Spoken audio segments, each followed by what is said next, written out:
Kung wala po kayong pupuntahan, siguro po mas maganda na manatili na lang po tayo sa ating mga pamamahay. No? Kung hindi naman po binabaha dyan sa mga bahay ninyo, delikado po na maglalakbay po tayo ngayong panahon na to. Baka bigla tayong bahain, ma-stranded po tayo. At dahil po dyan, eto po, 1.2 billion sa rehab. Wala pa pong isang taon. Warak na. Sira na. Dapat to si Vince Dizon, no? Imbestigahan at maipakulong po tong tao na to. Billion po Si BP Sara po, lahat po ng mga ibinibintang ninyo, milyon lang po. Wala pa pong kalahating bilyon ang pinag-uusapan natin dito. Pero nagawa po ninyo mag-aksayan ng milyon-milyon. Diyan po sa impeachment trial na yan laban kay BP Sara, milyon lang po ang pinag-uusapan. Ito po si Vince Dizon, bilyon. Wala pang isang taon. Ano po ibig sabihin yan? Talagang substandard yung ginawa dyan. Dapat makulong yan. Dapat po may makulong dyan. Kung hindi man si Vince Dizon, dapat may maipakulong ka ngayon. Ngayon mo gamitin yung pagiging tokis mo na tapang-tapangan, nagmumura ka pa doon sa Davao City. Ngayon ka magmura dyan. Ikaw na yan, panahon mo na yan. Yung mga panahon na ang sinisita nyo ay mga 2019, mga 2016, ang tapang-tapang mo. Ito, panahon mo yan. No? Wala ka na may kakatwiran dyan. Panahon mo yung EDSA rehab na yan. Bilyon ang ginastos. Hindi po nagtayo ng EDSA. Inayos lang po yung EDSA. Yan. Anong masasabi mo yan? Okay. Ito po, mga kapatid, ito naman po samantalang ito po si Boying Remulla. Nakakatuwa po. Okay. Nakakatuwa po to si Boying Remulla. For the first time natuwa po ako dahil kakasuhan daw po ng ombudsman ang mga bumaliktad na 4 na Marines. Yan po yung panawagan natin. Dapat automatic po ang kaso dahil po automatic po yan na nagsisinungaling sila. It's either nagsinungaling sila nung sila po ay nagtestigo o nagsisinungaling sila ngayong bumaliktad. Alangan naman parehong tama yun. Magkakontra po. No? So, tsak na tsak po na nagsisinungaling po pag bumaliktad. Kaya po nararapat lamang na talagang automatic po na may kaso. Congratulations kay Ombudsman. Pag may tama pong ginawa, kahit po 90%, hindi tayo sang-ayon kay Boying. Dito po, sang-ayon po tayo ngayon kay Boying Remulla. Dapat pong kasuhan. Ngayon, Boying Remulla, para po matuwa kami lalo, kasuhan nyo rin yung mga bumaliktad na senador. Si Chis Escudero. Ibig sabihin, dapat walang kinalaman yung kanilang pagbaliktad. Bilang mga senador, naniniwala sila. Kumbaga, ang sinasabi nila, kaya sila bumaliktad dahil ayaw na nila sa pamunuan. Di ba ganun yung ibig sabihin? Kaya ka bumaliktad, bumoto ka para kay Win Gatchalian, kay Waling-Waling. Ayaw mo na sa dating pamunuan na si Alan Cayetano. So, kaya ka bumaliktad kay Win Gatchalian. 'Di ba? Ngayon, walang kinalaman kung may kaso sila. So, mas matutuwa kami sa iyo, Ombudsman, kung kakasuhan mo rin tong dalawa na to, si Chis Escudero at saka to si Judas is Lord. Si Chis Cariote at si Judas is Lord. Okay. Tawagin nyo na pong drama yan o kung ano pa man ang itawag nyo dyan. Basta sabi ko nga, 90% na kontra tayo kaya sa ginagawa ni Boying. Pag may ginawa naman po siya kahit 10%, matuwa po. Hindi po ba kayo natutuwa na yung mga bumabaliktad kakasuhan niya?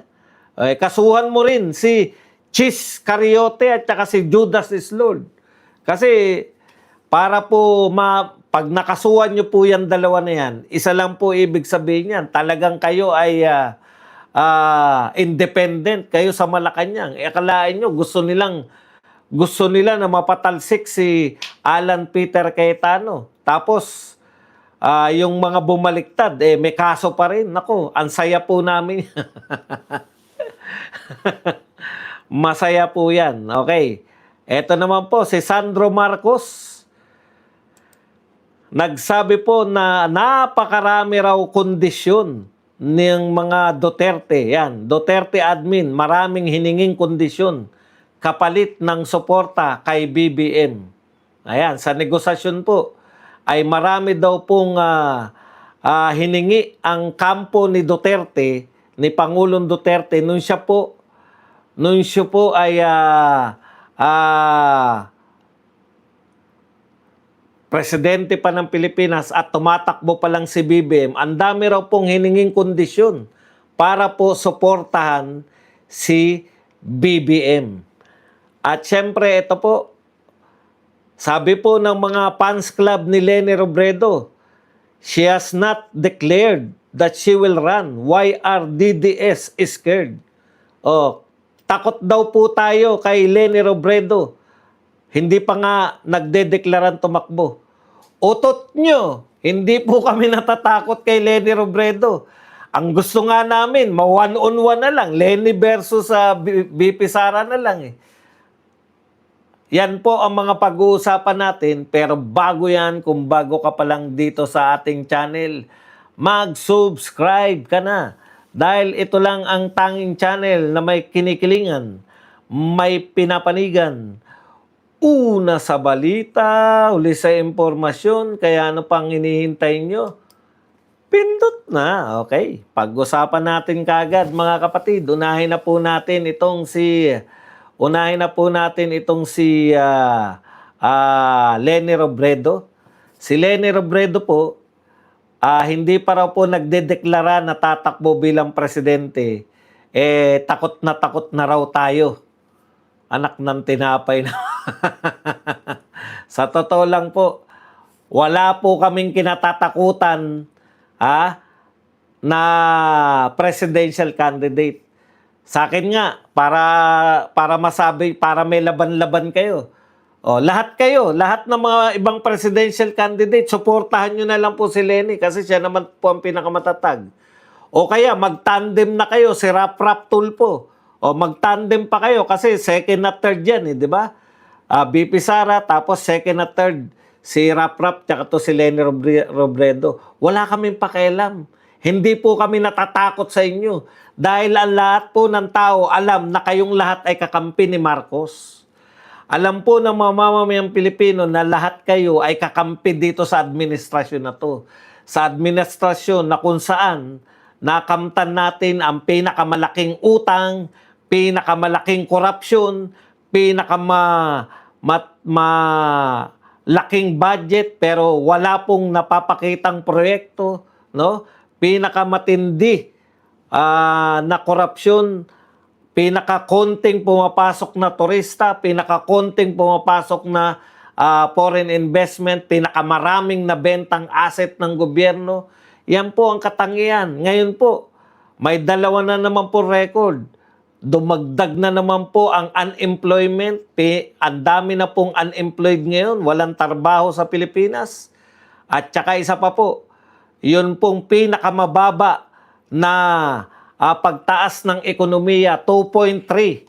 So record-breaking po ito lahat at nagawa pa ninyo sa lahat ng yan, ang pinagkaabalahan, imbis na lutasin ang lahat ng problema ng Pilipinas, lalo na po baha ngayon.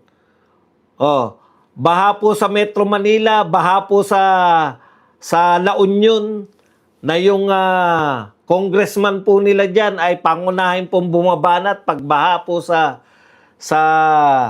Davao City. Ngayon, bakit hindi nyo banatan yung mga baha na to? Baha po sa Metro Manila. Ano pong masasabi ng ating mga media? Bakit wala nagbabalita ng baha? Lintik kayo lahat. Lahat yan supporter kayo, di ba? Si Leni supporter. Si Rapi Tulfo supporter ng administrasyon na to.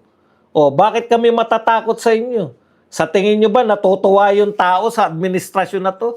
Yun lang po ang ikakampanya namin. Wala na po kami sasabihin sa inyo. Hindi na po namin sasabihin na Lenny Lutang, rap-rap Tulfo, walang youths. Hindi po namin sasabihin yan. Na, sila naman ang nahalata niyan. Hindi po namin, pag nagtandem po yan, hindi po namin sasabihin na si Rapi Tulfo, pambarangay lang. Wala pong ganun. Si Lenny Lutang pa rin. Paano kayo mananalo? Kakampi kayo ng administrasyon. Oh. Sa tingin nyo ba yung negative rating ni BBM magpapanalo sa inyo? Magsama-sama na kayo. Hindi po kami natatakot. Mga Duterte supporters po hindi natatakot. In fact, loyalista, dilawan, kakamping, at mga katsismosohan na mga, ano ba tawag kala Tulfo sa mga supporter ni Tulfo? Mga katsismoso at katsismosa? Yun ba yung tawag sa supporter nila? Oh. Mga supporter ng mga Tulfo, dilawan, kakamping, makabayan black, at saka mga loyalista, sama-sama po kayo lahat. Hindi po natutuwa ang taong bayan dito po sa administrasyon ninyo. Oh. Paano? Tulfonatics o mga Tulfonatics. Wala po, hindi po kayo nakakatuwa. Lalo na po ngayon, baha po sa iba't ibang parte ng Pilipinas. Ano po ina-announce ng mga Tulfo? Sabi ng ombudsman, sila na lang daw mag-iimbestiga sa flood, sa mga baha. Chairman ng BRC, walang silbi. Hindi man lang mag-imbestiga sa baha. Okay, speaking of baha, Boy Tokis Dizon, ikot ng ikot, turo ng turo. Naroon kay Lenny, nagtututuro. Tinuturo yung mga naglilinis ng mga putya, linis kanal na lang. 1.2 billion EDSA rehab, sira agad. Hindi po kami yan. Yan po ay balita ng 24, ano ba? 24 oras. Ayan. Sa ulat ng 24 oras, ilang bahagi ng bagong aspalto ang nabakbak kasunod na sunod-sunod na pag-ulan. O Boy Tokis, magpaliwanag ka. Bakit sira agad yung mga pinagawa ninyo? Ginastosan ng bilyon. Hindi na po ubre mga katotokis mo na yabang-yabangan ka, nagmumura ka pa sa Davao. Lalo na ngayon nagalit sa inyo yung tao na nagmumura kayo sa Davao. Ano, sinagot ka ni... Nung sinagot po siya ni Pulong, tumahimik eh. Ano sabi sa kanya ni Pulong? Dahil bumabaha sa Davao, nagplano po kami, tinulungan kami ng JICA, Japan. Nagplano po ang Japan, popondohan na lang ng national government. Bakit hindi nyo pinopondohan yung taga Davao? Kaya pala may baha, may plano. Para mawala yung baha, hindi nyo pinondohan. Sino yung pinopondohan nyo? Pinopondohan ni Vince Dizon at ng gobyernong ito yan pong mga flood control na walang plano. Alam po ninyo, baka itong mga baha na to na nagaganap sa atin, dulot na po yan ng mga walang planong flood control. Biruin mo, maglalagay ka ng harang. Oh.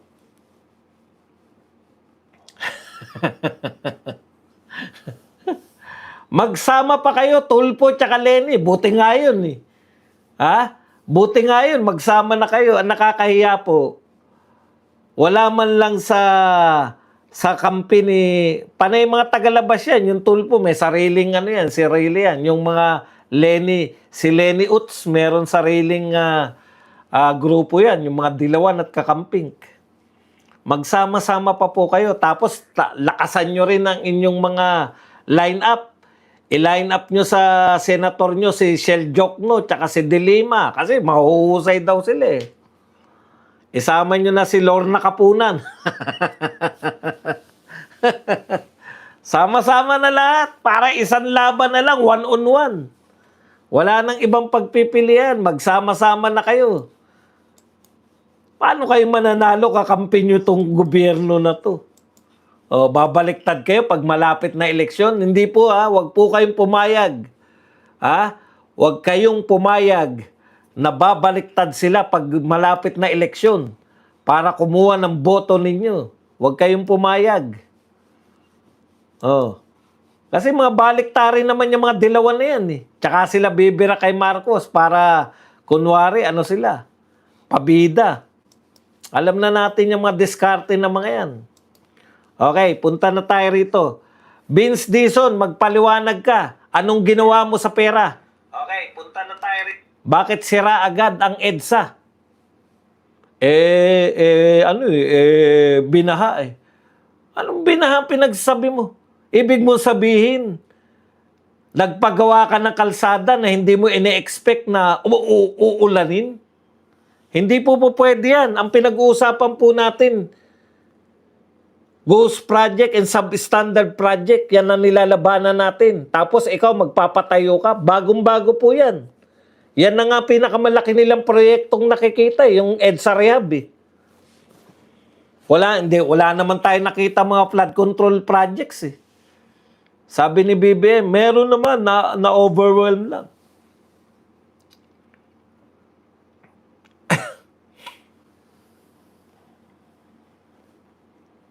Hindi na dapat, ako po, tama. Kung nasabi ko po na imbestigahan, tama po. Hindi na po dapat imbestigahan si Vince Dizon.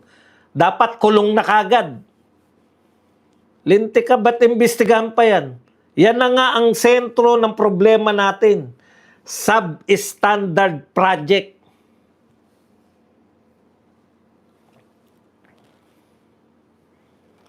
Substandard project.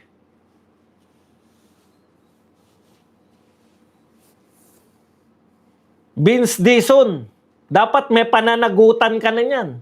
Biruin mo sa kabila hindi po kami naninira. Ito po ay balita ng 24 oras. Oh, sira agad. Magpaliwanag ka. Pag hindi po maganda paliwanag ni Vince Dizon, i-apply po natin sa kanya yung ginagawa nyo kay BP Sara. Kay BP Sara, milyon lang pinagre-resign nyo. Pinatatalsik nyo bilang Vice President kahit wala naman ninakaw. Oh.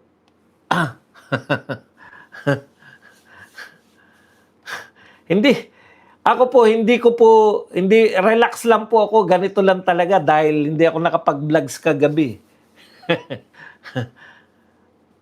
Magpaliwanag ka. Kung hindi mo kayang ipaliwanag yan, mag-resign ka na, Vince Dizon. Sa panahon mo na yan, EDSA, dinadaanan po yan ng 500,000 sasakyan araw-araw. Kaya hindi mo pwedeng sabihin na nasira agad yan nang wala pang isang taon. Oh, hindi mo rin pwedeng sabihin na kasi umulan, kaya nasira agad.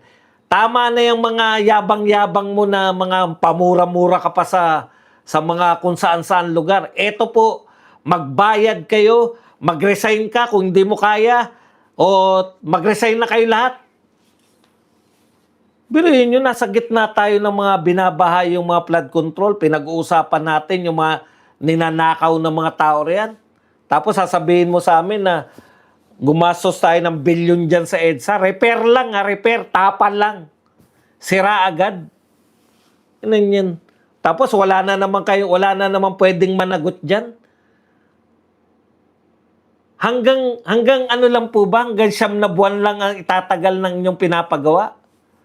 Wala pa pong 1 taon. Gagastos na naman kami.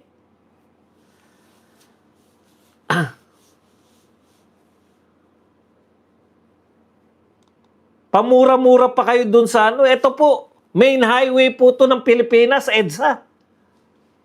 Huwag nyo sabihin na bilyon ang ginastos ninyo na rehab-rehab na yan, tapos sira agad. Tapos ang yabang-yabang na magtututuro kung saan-saan. Nagmumura pa sa Davao eh. Hindi ubra na yung mga ganyang mga tokis-tokis mo. Wala na yung tokis-tokis mo ngayon, boy tokis. Kung hindi mo kaya trabaho mo, bagay, ano ba ma-expect sa inyo? Wala namang ma-expect sa inyo. Harap-harapan kang sinab-standard dyan sa trabaho mo. Ang yabang-yabang mong umiikot-ikot ka sa EDSA lang pala po, siya substandard na. Hindi ko po, wala po akong pakialam kung ano po. Hindi ko po alam ang matawag, hindi po ako engineer. Pero ano po itatawag ninyo?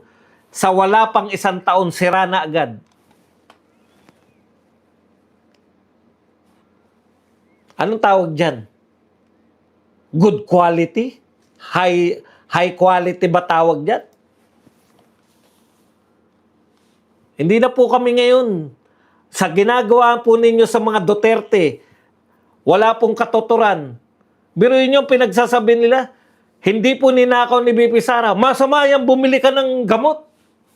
Puta, binili ng gamot, minamasama nila. Samantalang ito, bilyon. Milyon po yun, milyon lang po ang pinag-uusapan natin. 70,000 lang nga yung pinag-uusapan nating Mary Grace Piatos eh. 70,000 lang, ipasok nyo po sa kokote nyo. 70,000 lang na-receive ni Mary Grace Piatos. Ginawa nilang malaking issue. Ito po, bilyon. Wala pang 1 taon, sira na agad.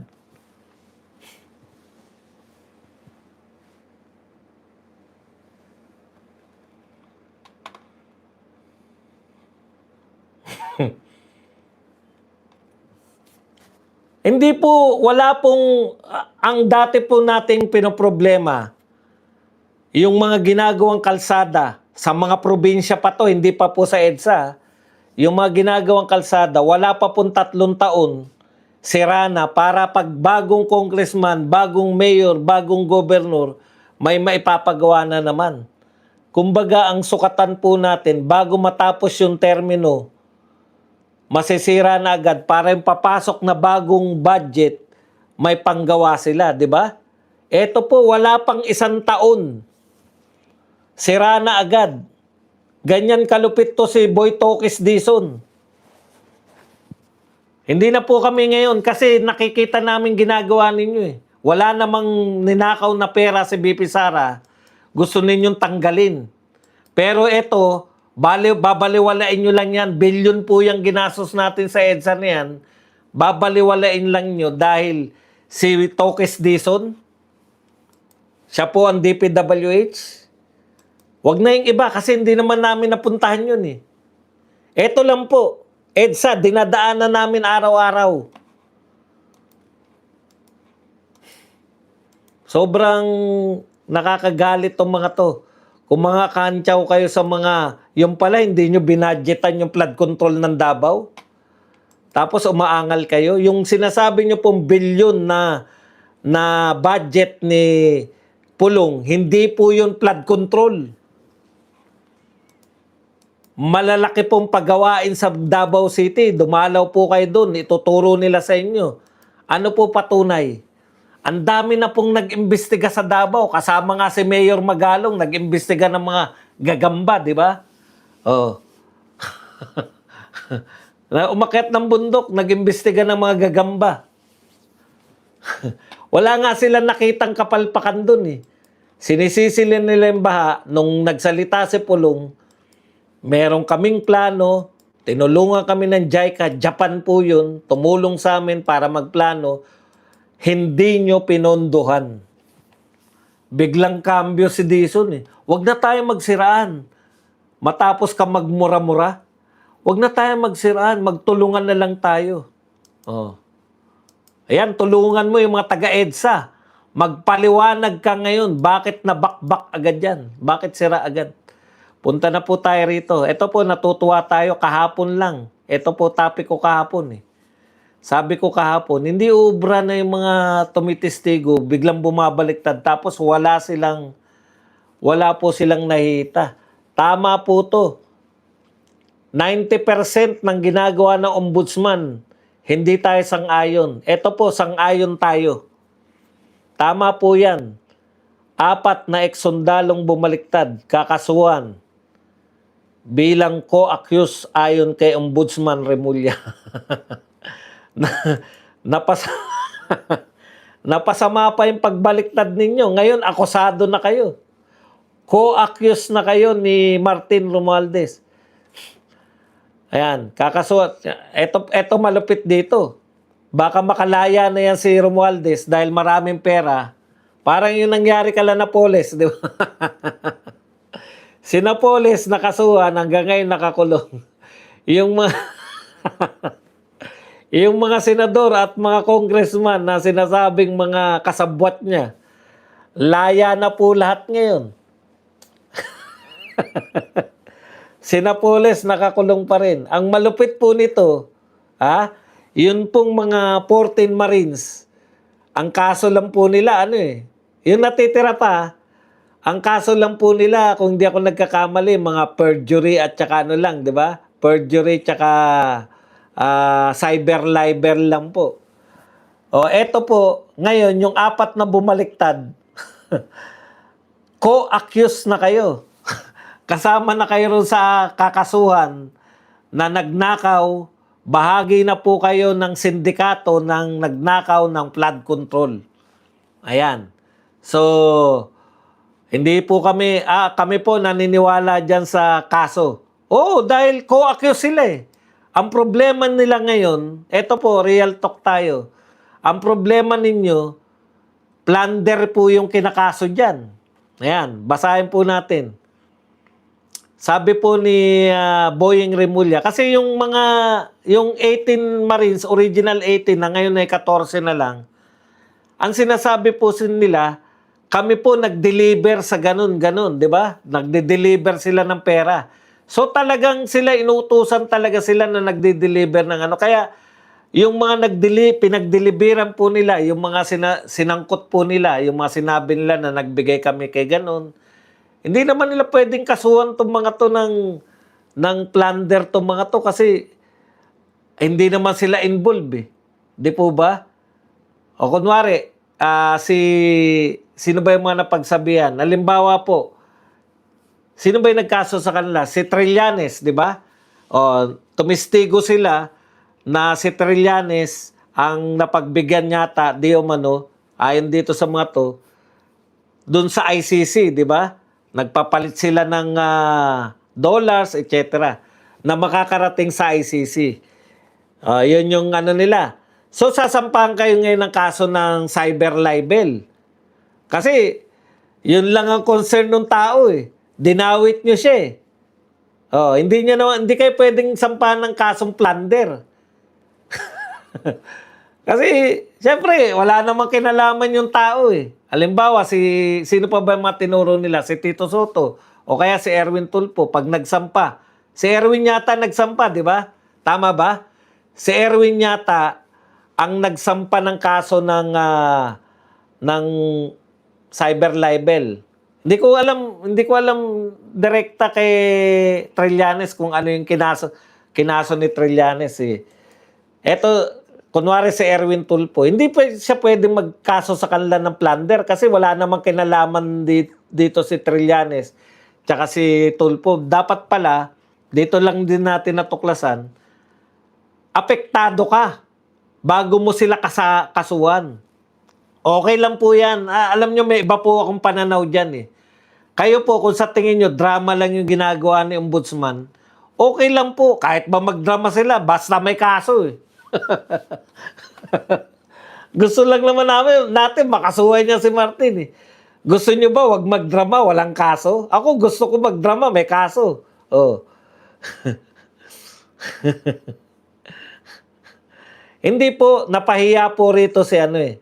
Ako, iba paniniwala ko. Sinasabi nyo, drama lang yan, di ba? Kakasuhan. Ako, sa tingin ko, ang napahiya dyan si Ombudsman eh. Kasi sila eh. Sila yung testigo ni Ombudsman laban kay Martin eh. Siyempre, kahit papano meron ding yan si Ombudsman. Gusto niya talagang magkaroon ng mga may kaso kasi wala talaga sila. Nakakantsawan sila. Walang kaso eh. Gusto niya talaga na makasuhan si Martin. Hanggang kay Martin lang. Yun yung pinoproblema natin kay Ombudsman. Hanggang kay Martin lang yan tsaka kay Saldico. Ayaw niya na yung isa pa. Diba? Yun lang yung pinoproblema natin.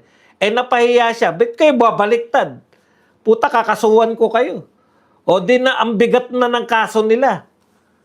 Co-accused. Ibig sabihin, kasama na sila ron sa kaso. Okay.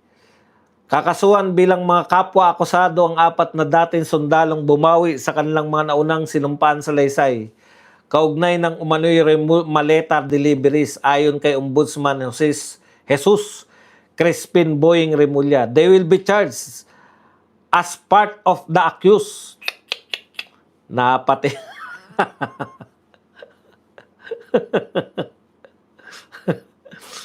Posible rin umanong maituring ang 4 na accessories after the fact. Covering up, pinagtatakpan nila. Ayan.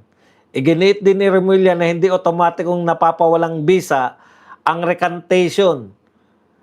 Ang kanilang mga naunang salaysay ay maaari rin silang iharap bilang hostile witnesses sa mga susunod na proceedings. Ayan. So, baka mapasama pa po. Yung po kasing ikinaso sa 14 Marines, nakakapagpiyansa po sila dahil piansable. Cyber libel lang eh. Kayo po, malala po yan. Kasabwat kayo dun sa kaso. Sino po magkakaso sa kanila? Si Ombudsman Remulla. Ngayon po, eto sa totoo lang po, maraming tumutulong sa 14 Marines ngayon. Mga lihim lang po yan. Sabi ni Baligod, bakit naman namin i-reveal? Kasi ginagawa po, tinutukoy po eh. Sa pamamagitan nitong mga hindi bayarang media, tinatanong po si Attorney Baligod. Pero bago tayo magtuloy, 1,342 po tayo. 378 lang po ang nagla-likes. Mag-likes po tayo. Okay. Eto po, tinatanong si Baligod, saan po kayo kumukuha ng Saan po kayo kumukuha ng mga pampiyansa? Sabi ni Atty. Baligod, maraming tumutulong sa amin. Totoo po yun. Marami pong tumutulong sa kanila. Huwag kayong magtaka. Bakit sa tingin nyo, wala bang mga dating Marines na may kakayahan? Yung mga naniniwala po, yung mga dating sundalo na may kaya-kaya sa buhay, sa tingin nyo, hindi sila nag-aambag-ambagan para magbigay ang mga yan? O yung may mga mayayaman na pwedeng magbigay sa kanila? Si Marcoleta nga, di ba, nabigyan siya ng campaign contribution ng mga 75 million. Kaya po yan. Marami pong tao na may pera, na may prinsipyo, ayaw po nila na alam po nila, pag yan pong mga 18 Marines napakulong ng tuluyan, hindi nila natulungan. Ganyan po talaga mangyayari dyan. May posibilidad talaga na magsipagbaliktad dyan. Kaya po marami pa rin po na may mga pera-perang tao na pwedeng tumulong. Yung may mga mayayaman po na may prinsipyo. Hindi po lahat na mayaman ay sakim sa pera. Okay. So punta po tayo rito. Mahirap niyan pag mabigat po yung kaso. Kung non-bailable ang isasampang kaso rito sa 4 na bumaliktad. Kawawa na. Napasama pa yung pagbaliktad nila. Pwede ba silang makasuhan na non-bailable? Pucha, si Marcoleta nga. Nakasuhan nga, non-bailable. Yan pa kaya. Aminado naman talaga sila na sila'y nagde-deliver ng pera. Okay, punta na po tayo rito sa iba pang mga balita. Isa pa. May isa pa tayong balita. Ito po si Sandro. Hindi ko po alam bakit po out of the blue, biglang nagsasalita po to si Sandro Marcos na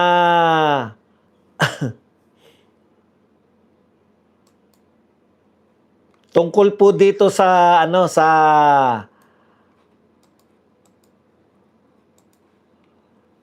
kondisyon kapalit ng suporta kay PBBM. Okay. Teka lang muna para makita natin.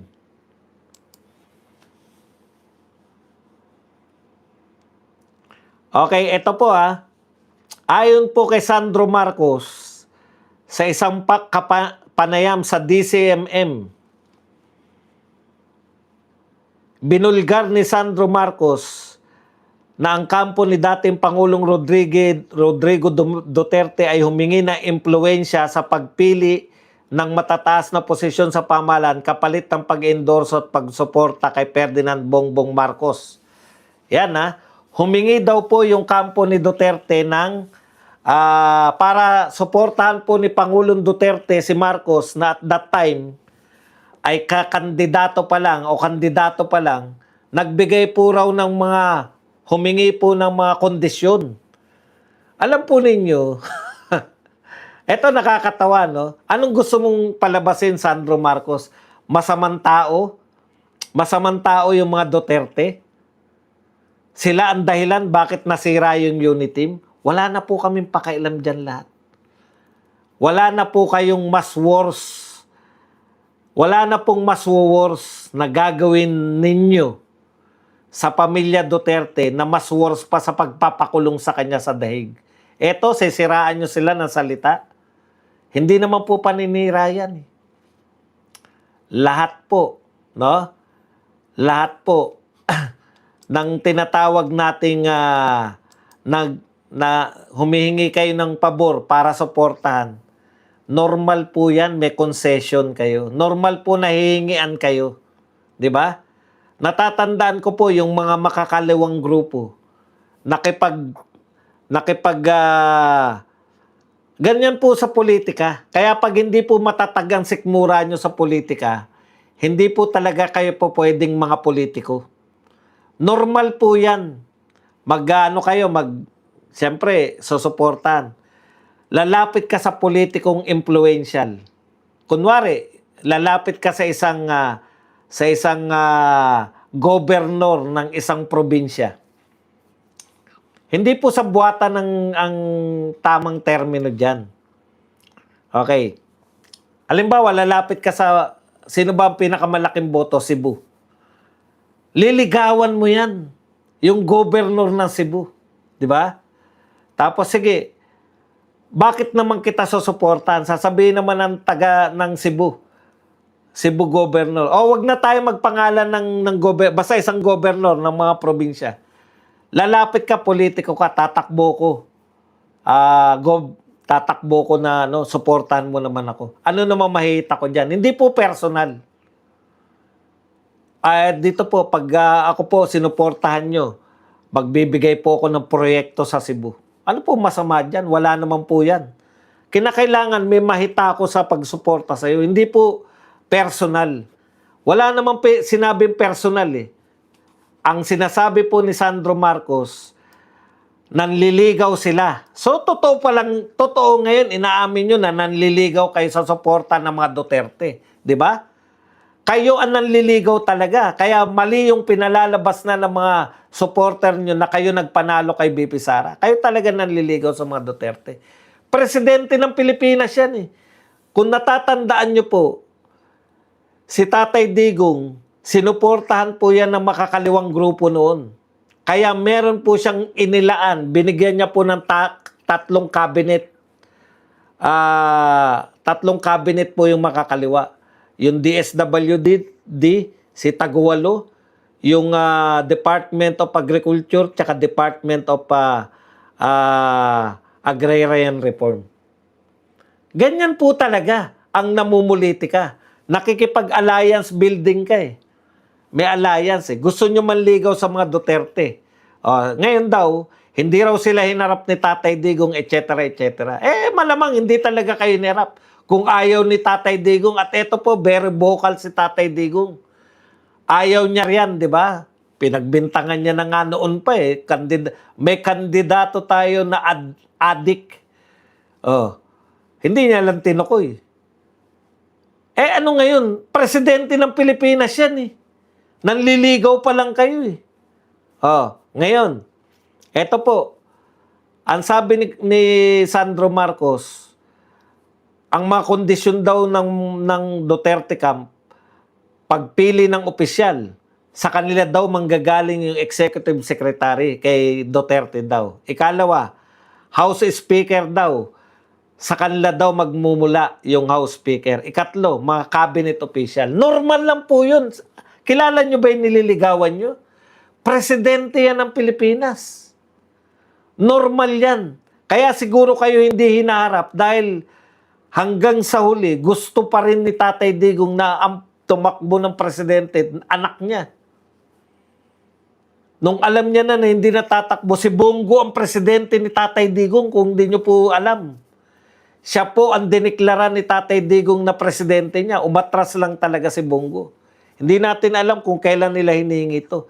Yan po ba ay illegal po yan? Ganyan po talaga nakikipag-negotiate. May gusto silang palabasin ngayon eh. Na wala na po kayong magagawa pa na mas masama pa sa pagpapakulong ninyo kay Tatay Digong. Wala na po kayong mas magagawa pa na mas masama pa sa pagpapa-impeach ninyo kay BP Sara. Wala na. Kaya itong mga salita nyo na to, hindi natatalaban ng mga Duterte niyan. Mas grabe pa, hindi lang po paninira ang ginawa ninyo. Aktual na pinakulong ninyo. Aktual. Ngayon, ang tanong, eto, aktual din po. Yung hiningi ba na palagay na natin na totoo yung sinasabi ni Sandro Marcos. Alam po ninyo, basta mga Marcos ngayon, hirap na kaming paniwalaan. Tignan nyo yung trust rating ni Pangulong Marcos, negative. Sa totoong survey, Kasi sa mga Okta, sa mga WR numero, at iba pang survey, baka manalo pa, mas mataas pa si BBM kaysa kay BP Sara, kaya wala naniniwala sa inyo sa totoong survey po, negative ang trust rating ni BBM. Wala na pong halos. Pag nagsalita si BBM, noon pag nagsalita si Tatay Digong, hanggang ngayon nga, sinisingil nyo si Tatay Digong, di ba? Sa jet ski. Bakit? Ganun kaimportante yung salita ni Tatay Digong. Lahat naniniwala. Pati yung mga kalaban naniniwala. Kaya po nila pinagpipilitan yung jet ski kasi yan lang po ang mga sa sinabi ni Tatay Digong ang hindi nagkatotoo. Di ba? Ngayon, bakit mo sinasabi yan? Ibig bang sabihin nakipagkasundo kayo talaga sa mga Duterte? O gusto nyo lang palabasin na ang Duterte ay mas samang tao kung ano-ano hiningi? Ang tanong, pinagbigyan nyo ba? Yun ang aking tanong Pinagbigyan nyo ba?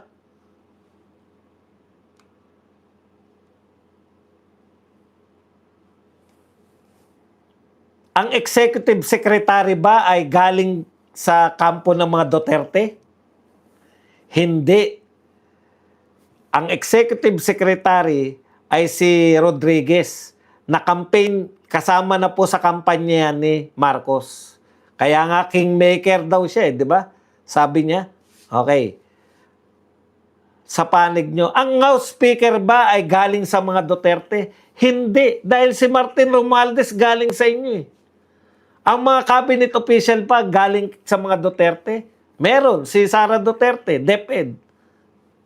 Nag-resign din. Yung mga ibang mga opisyal na galing sa mga Duterte, wala na rin ngayon. Pinakamabigat niya si Minandro Guevara. Wala na rin. Yung mga magagaling po na galing sa mga Duterte, wala na po ngayon. Si Attorney Trixie, wala na rin. Meron pang isa, yung magaling na Jokno.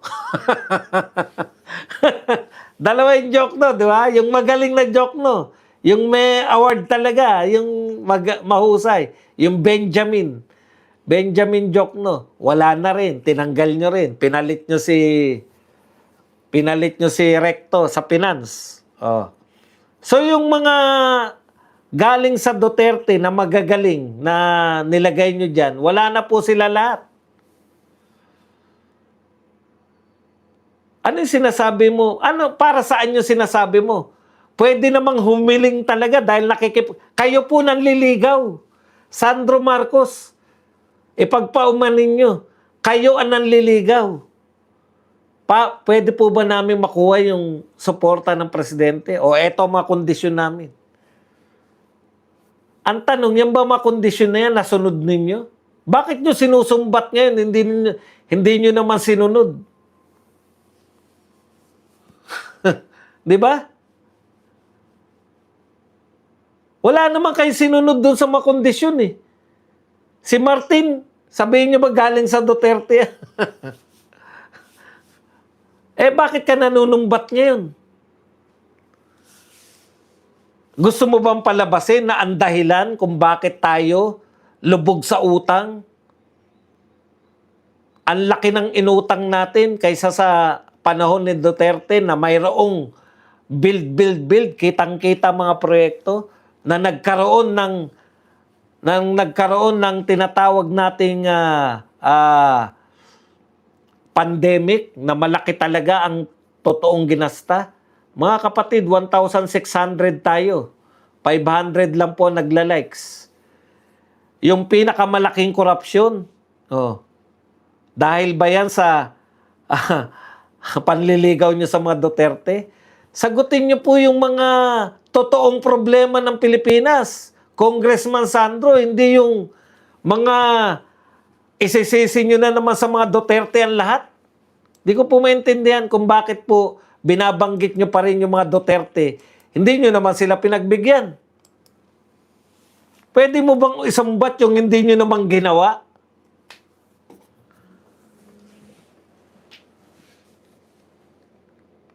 Hindi naman galing kay Duterte yung House Speaker. Hindi naman galing kay Duterte yung Executive Secretary. Yung mga kinuha nyo naman galing sa Duterte, talaga namang napakinabangan ninyo. Sa simula. Ngayon, talagang walang-wala na. Okay. Bakit po? Para saan? Bakit binabanggit nyo? Nasa playbook na naman kayo na ala Claire Castro na lahat isisisi sa mga Duterte. Yung pagkasira ng EDSA na yan. Pustahan tayo, sisisi sa mga Duterte yan. Nagparehab. Inabala po. Pinasara yung bahagi na yan ng EDSA. Yung nire-rehab nila, pinasara. Wala pang 1 taon, sira na. Pustahan tayo, sisisi na naman sa mga Duterte yan. Kasi hindi pinagawa ng Duterte yan. Kaya inabutan namin, sira na. Ano magagawa namin? Hindi po, si Gibo po, hindi po naging ano yan. Hindi po naging tao ni Duterte yan si Gibo. Kailan po naging tao ni Duterte?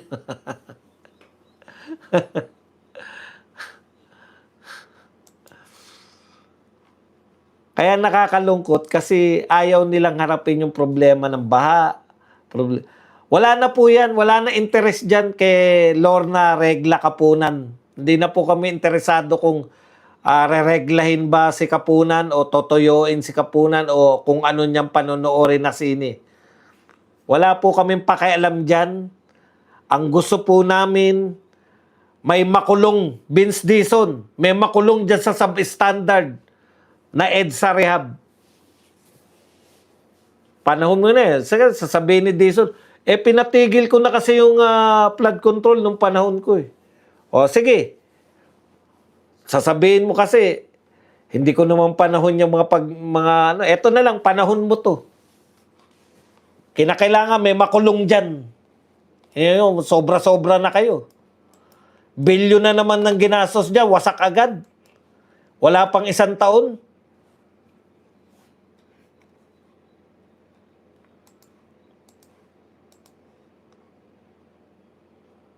Yan lang po ang ating topic. Pwede na po kayong magtanong, magbigay ng reaksyon at higit sa lahat, pwede po kayo